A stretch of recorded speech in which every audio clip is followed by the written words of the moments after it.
Hot on the heels of Tropical Cyclone Bashang's destructive path through the Visayas and Mindanao, several communities were left underwater as heavy rains lashed the region.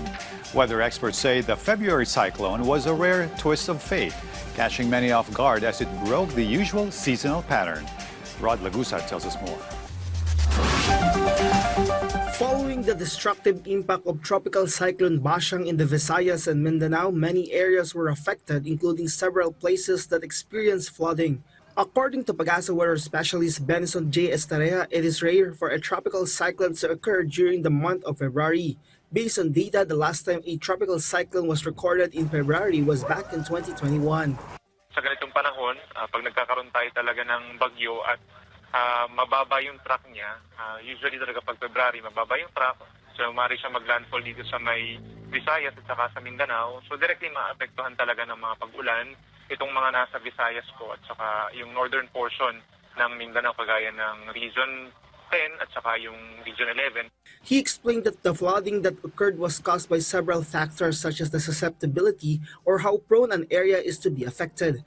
He said that there are areas considered highly susceptible because they lack adequate protection or defense against flooding or landslides. He also emphasized that an area's level of preparedness for the possible effects of a tropical cyclone is an important factor.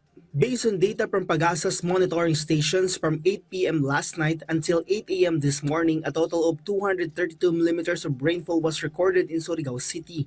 Estareja explained this was the period when Tropical Cyclone Bashang was about to make landfall in Caraga. This was followed by 132.7 millimeters of rainfall in Misamis Oriental and 127.8 millimeters in Butuan, Agusan del Norte.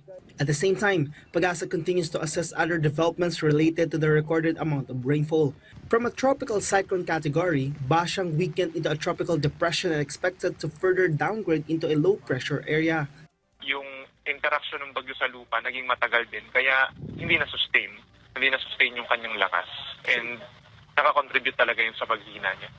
Yung mga historical na mga bagyo natin kapag January at saka February, kasi ito yung time, di ba, na malamig ang panahon. Tapos, relative sa panahon ng habagat, itong panahon na ito talaga, generally tuyo ang hangin at saka may kalamigan. He said these factors contribute to the weakening of a tropical cyclone, adding that the high chance of landfall and prolonged interaction with land causes the system to weaken further. Rod Lagusad, from the National TV Network for a New and Better Philippines.